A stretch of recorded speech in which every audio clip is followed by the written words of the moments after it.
الحمد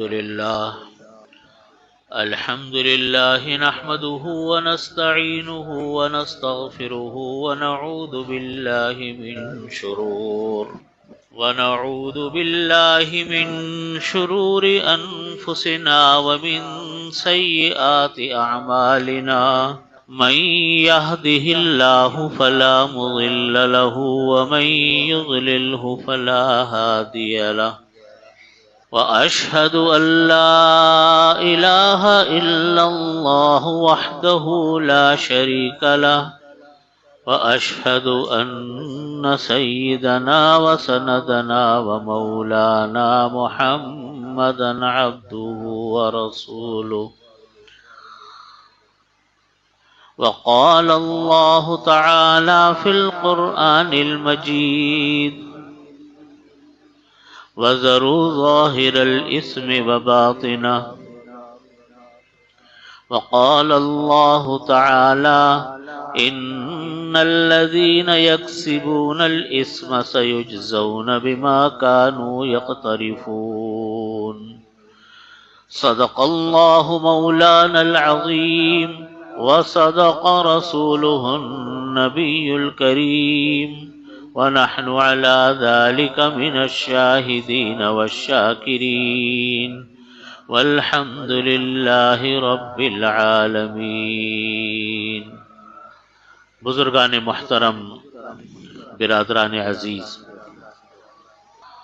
قرآن کریم میں اللہ رب العزت نے ارشاد فرمایا: وَذَرُوا ظَاهِرَ الْإِثْمِ وَبَاطِنَهُ، کہ تم لوگ ظاہری گناہوں کو بھی چھوڑ دو اور باطنی گناہوں کو بھی چھوڑ دو۔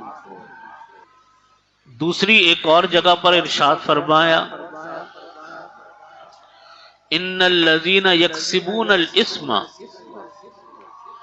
جو لوگ کے گناہ کماتے ہیں، سیجزون بما کانوا یقترفون، ان کو بدلہ دیا جائے گا ان کاموں کا جو وہ دنیا میں کیا کرتے تھے۔ یعنی جو اعمال ہمارے ہیں ان تمام اعمال کا بدلہ اللہ تعالی آخرت میں ہمیں دیں گے۔ جتنے گناہ ہم سے ہوتے ہیں ہر گناہ کا بدلہ ہمیں ملے گا۔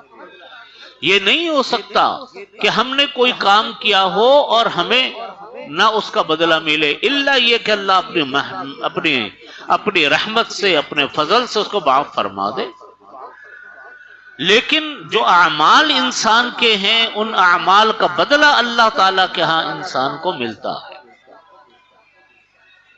حضرت عبداللہ ابن عباس رضی اللہ عنہما، مشہور صحابی، حضرت عباس رضی اللہ عنہ کے صاحبزادے، یہ نبی کریم صلی اللہ علیہ وسلم کا جب وصال ہوا تو حضرت عبداللہ ابن عباس رضی اللہ عنہما 10 سال کے تھے، چھوٹے تھے، بچے تھے۔ ان کو نبی کریم صلی اللہ علیہ وسلم نے دعا دی تھی کہ اللہم فقہہ فی الدین، کہ اللہ ان کو دین کی فہم عطا فرما۔ تو اتنے بڑے امام بنے، مفسر قرآن ہیں، اور ہر جگہ کلام پاک کی تفسیر میں حضرت عبداللہ ابن عباس رضی اللہ عنہما کی تفسیر کا حوالہ آتا ہے۔ ان سے کسی نے پوچھا حضرت عبداللہ ابن عباس رضی اللہ عنہما سے کہ شیخ ایک بات بتائیے، انہ قال لہ رجل قلیل العمل قلیل الذنوب اعجب الیک کثیر العمل کثیر الذنوب قال لا اعدل بالسلام۔ حضرت عبداللہ ابن عباس رضی اللہ عنہ سے کسی نے پوچھا کہ شیخ ایک بات بتائیے کہ ایک انسان ہے نیک اعمال کم کرتا ہے لیکن گناہ بھی کم کرتا ہے۔ نیک اعمال سے مراد ہے کہ فرائض و واجبات تو پورے کیے، لیکن نفلی اعمال، نفلی کام اس کے کم ہیں اور گناہ بھی کم ہے۔ اعجب الیکا، وہ آپ کو زیادہ پسندیدہ ہے، او کثیر العمل کثیر الذنوب، وہ انسان جو عمل تو بہت کرتا ہے لیکن گناہ بھی بہت کرتا ہے۔ یعنی نفلی اعمال بھی بہت ہیں اور گناہ بھی بہت ہیں. کون ان میں سے زیادہ بہتر ہے؟ کہا کہ لا اعدل بالسلامہ، میں برابر نہیں سمجھتا اس انسان کو جو گناہ کم کرتا ہو. جو آدمی گناہ کم کرتا ہے، عمل بھی کم کرتا ہے، میں اس کو اس کے برابر نہیں سمجھتا. یعنی اس کا درجہ بہت بلند ہے گناہ کم کرنے والے آدمی. ہمارے ہاں تو لوگ یہ سمجھتے ہیں کہ جو آدمی نفلی نمازیں زیادہ پڑھتا ہو، ذکر اذکار زیادہ کرتا ہو، وہ سب سے بڑا نیک ہے. حضرت عبداللہ ابن عباس فرماتے ہیں کہ وہ انسان جس کے نفلی اعمال بھی کم ہیں اور گناہ بھی کم ہے، وہ اونچے درجے کا ہے بنسبت اس انسان کے کہ جس کے نفلی اعمال زیادہ ہیں اور گناہ بھی زیادہ. اس لیے میں بار بار یہاں پر اس مجمع میں نے یہ بات آپ کے سامنے بار بار عرض کی کہ دیکھیں، پہلے نمبر پر ترتیب یہ ہوتی ہے کہ پہلے نمبر پر ہوتے فرائض و واجبات، دوسرے نمبر پر گناہوں سے بچنا، تیسرے نمبر پر نفلی اعمال آتے ہیں. گناہوں سے بچنا کوئی معمولی بات نہیں ہے. جس طرح فرض کسی کام کو کرنے کا ہے، ہم کہتے ہیں نا فرض نماز کرنا ہے، روزہ کرنا ہے، اسی طرح بہت سارے اعمال وہ ہیں جن کو ہر صورت میں نہیں کرنا ہے. ان کو نہیں کرنا ہے کسی بھی قیمت کے اوپر. اگر خدا نخواستہ ہو جائیں تو پھر سب سے پہلی کوشش یہ ہونی چاہیے کہ اس گناہ سے کیسے معافی حاصل کی جائے. مثلا رشوت نہیں لینی ہے، سود نہیں لینا ہے، جھوٹ نہیں بولنا ہے، دھوکہ نہیں دینا ہے. یہ نہ کرنے والے اعمال ہیں، اور یہ کہنے کو لفظ میں بولنے میں بڑے ہلکے ہیں، لیکن یہ وہ گناہ ہیں جو انسان کے نام اعمال کو تباہ کرنے میں، انسان کے نام اعمال کو اکارت کرنے میں ان کا کوئی ثانی نہیں ہے. یہ ایسے ہی ایک انسان ادھر سے دولت کماتا رہے. کامیاب تاجر کون ہے؟ کامیاب گھریلو عورت کون ہے؟ وہ جو اپنے خرچ کو اور اپنے آمدنی کو بیلنس کر کے چلے. آپ تب سب جانتے ہو، سارے تاجروں کا مجمع ہے. آپ جو دکاندار، جو فیکٹری والا، جو بزنس مین اپنے خرچ اور آمدنی کو بیلنس کر کے چلے کہ آمدنی زیادہ ہو اور خرچ کم، وہ کامیاب انسان ہے، اس کی کام چل جائے گا. لیکن اگر آپ جانتے ہو کہ اگر معاملہ الٹا ہو کہ آمدنی کیسی ہو، کم ہو، اور خرچہ کیا ہو، زیادہ ہو، کچھ دنوں بعد وہ انسان سڑک پہ آ جائے گا. ہے کہ نہیں ہے؟ یہ نیک اعمال ہماری آمدنی ہے، اور گناہ جو ہم کر رہے ہیں گویا کہ ہم اپنے نیک اعمال کو ضائع کر رہے ہیں، نکال رہے ہیں. اگر ہمارے گناہ زیادہ ہیں اور ہمارے نیک اعمال کم ہیں تو بتائیے کون خسارے میں، فائدے میں کون ہے؟ ایک انسان کماتا کم ہے لیکن خرچہ بھی کم کرتا ہے، وہ عافیت سے چل رہا ہے. ایک انسان زیادہ کما رہا ہے، زیادہ خرچ کر رہا ہے، وہ انسان بلا وجہ کی محنت کر رہا ہے. حضرت عبداللہ ابن عباس رضی اللہ عنہ یہی فرما رہے ہیں کہ دیکھو گناہوں سے بچو. یہ گناہ کی مثال میں مال کے ساتھ دے تو رہا ہوں لیکن فٹ نہیں آتی، اس لیے کہ گناہ صرف اپنے عمل میں گناہ نہیں ہوتے، بلکہ ان گناہوں کی جو نحوستیں ہیں، ان گناہوں کے جو وبال ہیں، ان گناہوں کے جو اثرات ہیں جو ہمارے اوپر پڑتے ہیں وہ بے شمار ہیں، وہ کوئی چھوٹے موٹے نہیں ہیں. اس لیے حضرت عبداللہ ابن عباس رضی اللہ عنہ فرماتے مومن کا حال یہ ہونا چاہیے کہ وہ سب سے زیادہ فکر اپنے گناہوں کی کرے فرائض سے واجبات کے بعد. میں کہ گناہ میں مبتلا تو نہیں ہو رہا ہوں، کیونکہ اللہ کو غضب کو دعوت دینے والی چیز، اللہ کی ناراضگی کو دعوت دینے والی چیز یہ گناہ اور معصیت ہے. اگر کمرے میں ایک انسان ہے، وہ طاقت کا ٹونک پیے اور ساتھ میں زہر بھی کھائے، وہ کوئی کہے کہ بھئی یہ کیا کر رہا ہو، کہہ رہا کوئی پریشانی کی بات نہیں، میں طاقت کا ٹونک بھی پی رہا ہوں، زہر بھی کھا رہا ہوں. تو طاقت کے ٹونک سے فائدہ ہونا کوئی یقینی نہیں، لیکن زہر اثر ضرور کر جائے گا. اگر اس زہر کا اثر پڑ گیا جسم کے اوپر تو سارے طاقت کے ٹونک ایک طرف، اس زہر کا قطرہ ایک طرف. بالکل یہ مثال فٹ آتی ہے ہمارے حالات کے اوپر. ایئر کنڈیشن چل رہا ہو اور کھڑکیاں کھلی پڑی ہوں، کبھی کمرہ ٹھنڈا نہیں ہوگا. چلاتے رہیے ایئر کنڈیشن آپ، لیکن کمرے کے اندر وہ ٹھنڈک نہیں آئے گی جو آپ چاہتے ہو. اسی لیے یہ وہ حصہ ہے جس کی طرف آج ہم لوگوں کے دھیان بہت کم ہے. ہمارے ہاں جو دھیان ہے نا، جو ہمارا ماحول کی میں بات عرض کرتا ہوں، 90% لوگ اس کام میں مبتلا ہیں. نفلی کاموں پر تو ہمارا زور اتنا زیادہ ہے کہ فرض سے زیادہ ہم نے درجہ دیا ہوا ہے نفلی کاموں کو. مثلا جی شب برات آ رہی ہے تو جی یہ کرنا ہے، یہ کرنا ہے، یہ کرنا ہے، چاہے فرض نماز جماعت سے پڑھے یا نہ پڑھے، عشاء کی اور فجر کی، لیکن اس نے اس رات کو کام، اور راتوں میں یہ کام ضرور کرنا. عاشورہ آ گیا تو جی یہ کرنا ہے، وہ کرنا ہے، یہ دیکھ پکانی فلانا کرنا ہے، یہ کرنا. میرے بھائیوں، یہ اعمال بہت بعد میں کرنے والے اعمال ہیں، اور وہ بھی وہ جو سنت سے ثابت ہو. جو سنت سے ہی ثابت نہ ہو ان کی تو کوئی حیثیت ہی نہیں. ہمارا مجموعی ماحول نفلی عبادات کی طرف زور کا ہے. کسی نے وظیفہ بتا دیا، اب وظیفے پہ لگے ہوئے. کسی نے کوئی اور پڑھنے کو بتا دیا، اس پر لگے ہوئے. آج کل موبائل ہاتھ میں، جس کا دل چاہتا ہے وظیفے بتاتا ہے. ایسا لگتا ہے کہ وظیفوں کا طوفان آیا ہوا ہے. یاد رکھیے، وظائف، میں یہ بات عرض کر دوں آپ کو، ہر نبی کریم صلی اللہ علیہ وسلم نے اعمال بتائے، بہت سارے اعمال بتائے. جو آپ نے بتائے وہ تو سر آنکھوں پر. اس کے علاوہ جو دیگر وظائف اور اعمال ہیں وہ لوگوں کے اپنے تجربات ہیں. فائدہ ہو بھی سکتا ہے، میں یہ نہیں کہتا کہ سارے وظائف غلط ہیں، فائدہ ہو بھی سکتا ہے، نہیں بھی ہو سکتا، لیکن اس کو آپ کوئی ایسا درجہ مت دیں جیسا کہ یہ کوئی بہت آسمان سے اترا ہوا وظیفہ ہو. اور حضرت تھانوی رحمت اللہ علیہ نے لکھا اپنے مواعظ میں کہ دعاؤں سے، کہ وظیفوں سے زیادہ اہم چیز اور اثر کرنے والی چیز دعا ہے. ادعولی، قرآن پاک میں اللہ تعالیٰ فرما رہے ادعونی استجب لکم، تم میرے سے دعائیں مانگو میں تمہاری دعائیں قبول کروں گا. ادعونی استجب لکم. الدعاء مخ العبادہ، دعائیں عبادات کا مغز ہے. فرمایا کہ اللہ تعالیٰ فرض نمازوں کے بعد مانگی جانے والی دعا کو سب سے زیادہ قبول فرماتے ہیں. دو دعاؤں کو حدیث شریف میں فرمایا اللہ تعالیٰ رد نہیں فرماتے، ایک جب نماز کی صفیں درست ہو رہی ہوں اور ایک جب جہاد کی صفیں درست ہو رہی ہوں. دعائیں مانگو. دعا اتنی طاقتور چیز ہے، اتنی طاقتور چیز ہے کہ نبی کریم صلی اللہ علیہ وسلم فرماتے ہیں کہ اللہ تعالیٰ مانگی ہوئی دعا کو کبھی رد نہیں فرماتے.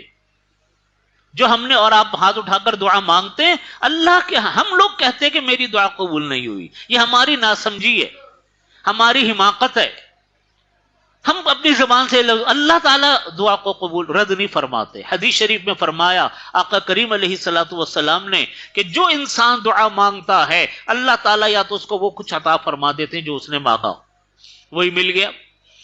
کبھی اللہ تعالیٰ اس دعا کے بدلے دنیا میں وہ تو چیز نہیں دیتے، کچھ اور چیزیں دے دیتے ہیں. ہمیں پتہ بھی نہیں ہوتا کہ ہمیں جو کچھ مل رہا ہے وہ فلانی دعا کی وجہ سے یہ مل گیا. اللہ تعالیٰ جانتے بندہ جو کچھ مانگ رہا ہے وہ بندے کے لیے مفید نہیں ہے.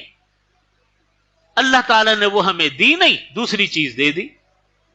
کبھی اللہ تعالیٰ دنیا میں نہ وہ دعا قبول فرماتے نہ اس کا بدلہ دنیا میں دیتے ہیں، بلکہ آخرت کے لیے اٹھا کر اس دعا کو ذخیرہ فرما دیتے ہیں کہ بندہ میرے پاس آئے گا، اس نے میرے سے مانگا تھا، چلو میں نے وہاں نہیں دیا، وہ اللہ کی حکمت، اللہ کی مصلحت ہے، چلو میں یہاں بندے کو دیتا ہوں.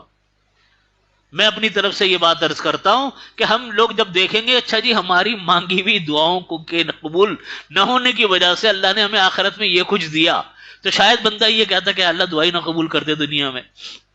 آخرت کی نعمت، دنیا میں تو جو نعمت ہے دنیا کے ساتھ ختم ہو جانی ہے، لیکن آخرت تو کبھی ختم نہیں ہونی، وہاں تو ہر چیز باقی رہنی ہے. ان الآخرۃ خیر وابقیٰ، آخرت تو ہمیشہ، بے شک وہ بہترین چیز اور ہمیشہ باقی رہنے والی چیز ہے. تو دعا یہ تو دعائیں بڑی اہم چیز ہیں. وظیفہ ہوتے ہیں، یہ نہیں ہے کہ وظیفہ میں کہتا ہوں بیکار ہے، بیکار نہیں میں کہتا، لیکن میں یہ کہتا ہوں کہ وظیفے کا نمبر دعاؤں کے بعد آتا ہے. اور ہر کام کے لیے وظیفہ نہیں ہوتا. اگر ہر سارے مسئلے وظیفوں سے حل ہوتے تو میرے آقا اتنی مشقت والی زندگی نہ اٹھاتے. جہاد میں بھی جا رہے ہیں، لڑ بھی رہے ہیں، جانوں کے نذرانے بھی پیش ہو رہے ہیں، خود بھی جہاد میں زخمی ہو رہے ہیں، اور صحابہ کرام کی لاشیں آ رہی ہے، میتیں آ رہی ہیں، شہادتیں ہو رہی ہیں، فتح بھی ہو رہی ہے، نقصان بھی ہو رہا ہے، شکستیں بھی ہو رہی ہیں، سب ہو رہا ہے. صرف وظیفوں سے تو کام نہیں چلتا، بلکہ محنت بھی کرنی پڑتی ہے. ہمارے ہاں کا ماحول یہ کہ سارے گناہ کرتے رہو، کوئی گناہ نہ چھوڑو اپنا. بے پردگی ہے تو کرتے رہو، گانے ہیں تو سنتے رہو، فلمیں ہیں تو دیکھتے رہو، سود ہے تو لیتے رہو، رشوت ہے تو دیتے رہو، لیتے رہو، اور سارے کام کر کے آخر میں وظیفہ کرنے بیٹھ جاؤ. جھوٹ ہے کہ زبان سے ہٹتا نہیں، وعدہ خلافی ہے کہ ختم نہیں ہو کے دیتی، اور چاہتے یہ ہیں کہ بس کوئی آدمی آئے ایک ایسا تعویذ دے دے کہ بس بیڑا پار ہو جائے. میرے بھائیو، اس طرح دنیا زندگی نہیں چلا کرتی. اللہ تعالیٰ کے احکامات چاہے کرنے کے ہوں چاہے نہ کرنے والے احکامات، اس کا بڑا وزن ہے اللہ کے ہاں، اس کی بڑی اہمیت ہے اللہ کے ہاں. ہم جب کوئی اللہ کا حکم توڑتے ہیں حقیقت میں اپنے رب کی نافرمانی کر رہے ہوتے ہیں. گناہ کس چیز کا نام ہے؟ نافرمانی کا، احسان فراموشی کا. میرا مالک، میرا رازق، میرا رب، میرا خالق، مجھے زندگی دینے والا، مجھے موت دینے والا، ہمیں صحت دینے والا، ہمیں بیماریاں دینے والا، ہمیں رزق دینے والا، ہمارے لیے رزق پیدا کرنے والا، سب اللہ ہے. ملازمت اور بندگی دونوں الگ الگ چیز ہے. ملازمت تو 8 گھنٹے کی ہوتی ہے اور کچھ کاموں کی ہوتی ہے. جب انسان کسی کو ملازم رکھتا ہے نا تو پابندیاں لگاتا ہے کہ آپ نے یہ بھی کرنا ہوگا، آپ نے یہ بھی کرنا ہوگا، یہ ہمارے رولز ریگولیشن ہے، یہ ہمارے قانون ہے، یہ ہمارے ضابطے ہیں. 8-10 گھنٹے کے لیے اس نے اتنا بڑا پیپر بنایا ہوا ہوتا ہے کہ یہ میرے قاعدے ضابطے ہیں. رات کو تو ملازمت نہیں ہوتی، چھٹی کے وقت میں تو ملازمت نہیں ہوتی، لیکن میرا رب، میرا خالق، میرا مالک، یہ تو پیدا ہونے سے پہلے سے لے کر مرنے کے بعد تک وہ ہمارا رب ہے، ہمیشہ کے لیے ہمارا رب ہے، ہمارا خالق ہے. اس نے ہمیں قانون ضابطہ دیا، اس نے ہمیں حکم دیا کہ تم یہ کام کرو، یہ کام مت کرو. ہم جب اتنے بڑے خالق اور محسن، جس کے لیے ہم ہر سیکنڈ، ہر لہجہ اس کے محتاج ہیں، جب ہم اس کے حکم کو توڑتے ہیں حقیقت میں اس کی نافرمانی کر رہے ہوتے ہیں، حقیقت میں اس کی احسان فراموشی کر رہے ہوتے ہیں. تو گناہ کا سب سے پہلا نقصان وہ اپنے رب کی نافرمانی اور احسان فراموشی ہے. میں نے آپ کو پہلے بھی یہ بات عرض کی تھی کہ دیکھو، رزق جو ہوتا ہے نا، رزق ہم اور آپ جو کھاتے ہیں پیتے ہیں، یہ صرف اور صرف اللہ پیدا کرتا ہے اور اللہ ہمیں کھلاتا ہے. کوئی کسی کو نہ کھلا سکتا ہے، نہ کوئی کسی کو پیدا کر کے دے سکتا. ان اللہ هو الرزاق ذو القوۃ المتین. اللہ رزاق ہے، متین ہے، قوت والا ہے. تمام اشیاء بازاروں میں جو ملتی ہیں کہ میں نے اور آپ نے پیدا کی، کوئی عمل دخل ہمارا ہے اس کے اندر؟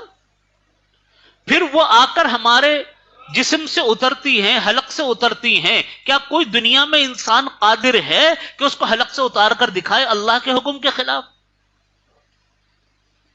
جب بیماریاں آتی ہیں تو 2 لقمے حلق سے نہیں اترتے انسان کے، سارے ڈاکٹر ہیچ ہو جائیں گے، آپ 2 لقمے حلق سے نہیں اتار سکتے کسی کے. اتار کر جسم میں اس کو ہضم کا حصہ بنا دینا، جسم کا قبول کر لینا، یہ بتائیے کسی کی ذات کی بات ہے؟ کوئی انسان کر سکتا ہے سوائے اللہ کے؟ تو کون سی چیز میں ہم اپنے اختیار سے کر رہے ہیں؟ سب اللہ کی وجہ سے کر رہے ہیں. تو جب ہم حکم کی نافرمانی کرتے ہیں، اپنے خالق، اپنے مالک کی احسان فراموشی کرتے ہیں، اللہ کتنا ناراض ہوتا ہے. اسی لیے حدیث میں آتا ہے کہ انسان جب گناہ کرتا ہے اس کے دل پر ایک زنگ لگ جاتا ہے، پھر وہ معافی مانگتا ہے، اللہ تعالیٰ اس کو معاف فرما دیتے. پھر وہ گناہ کرتا ہے، پھر زنگ لگ جاتا ہے. جب بندہ گناہ کرتا رہتا ہے، زنگ لگتے رہتے ہیں، یہاں تک کہ دل سیاہ ہو جاتا ہے، اور پھر انسان کو پھر اچھے برے کی تمیز ختم ہو جاتی ہے. ہم اہمیت نہیں دیتے گناہ کو، اور گناہ ہو جائے تو معافی نہیں مانگتے، بس چلتے پھرتے اللہ معاف فرما دینا. اس طرح نہیں ہوتا کام. اتنے بڑے خالق کی، اتنے بڑے محسن کی ہم نے نافرمانی کی اور ڈھنگ سے توبہ بھی نہیں مانگنی آئی؟ نہیں، اس کی توبہ کے طریقے ہیں جو انشاءاللہ میں آئندہ جمعے عرض کروں گا، وقت ابھی پورا ہو گیا، لیکن اتنی بات عرض کرتا ہوں کہ توبہ مانگنا ضروری ہے۔ غفلت والی زندگی اللہ کو پسند نہیں ہے۔ قرآن کریم میں اللہ تعالیٰ نے فرمایا ان تتقوا اللہ یجعل لکم فرقانا، اگر تم لوگ اللہ سے تقوی اختیار کرو گے، اللہ تعالیٰ تمہارے دل کے اندر حق اور باطل کا فیصلہ کرنے والا کانٹا پیدا فرما دیں گے۔ انسان کے دل میں آ جائے گا کہ یہ باطل ہے، یہ حق ہے، انسان متوجہ ہوگا کون سی چیز سچی ہے کون سی بری ہے۔ اس لیے اس کی طرف توجہ کرنے کی ضرورت ہے، ورنہ انسان کی گناہ کی دوسری خرابی یہ ہے کہ انسان کی عقل الٹی ہو جاتی ہے۔ عقل الٹی ہونے کا مطلب یہ کہ سیدھی بات آدمی کو سمجھ میں نہیں آتی۔ آپ نے بعض لوگوں کو دیکھا ہوگا جہاں قرآن پاک کا حکم بتاؤ فوراً اعتراضات کی بوچھاڑ، نہیں اس میں تو ایسا ہے، اس میں تو ایسا ہے، یہ تو ہو نہیں سکتا، یہ تو موجودہ زمانے کی چیز نہیں ہے، علماء نے اجتہاد کرنا چھوڑ دیا، علماء نے فلانا کام کرنا، ہر وقت بس ایک پہلو بچانا ہے اپنا اور اعتراض کرنا۔ یہ متیں الٹی ہو جاتی ہیں انسان کی گناہوں کی زندگیوں سے۔ اللہ تعالیٰ ہمیں بچائے۔ اس موضوع پر انشاءاللہ آئندہ جمعے بھی بات عرض کروں گا، اسی بھی اپنی بات کو ختم کرتا ہوں۔ آخر دعوانا الحمدللہ رب العالمین۔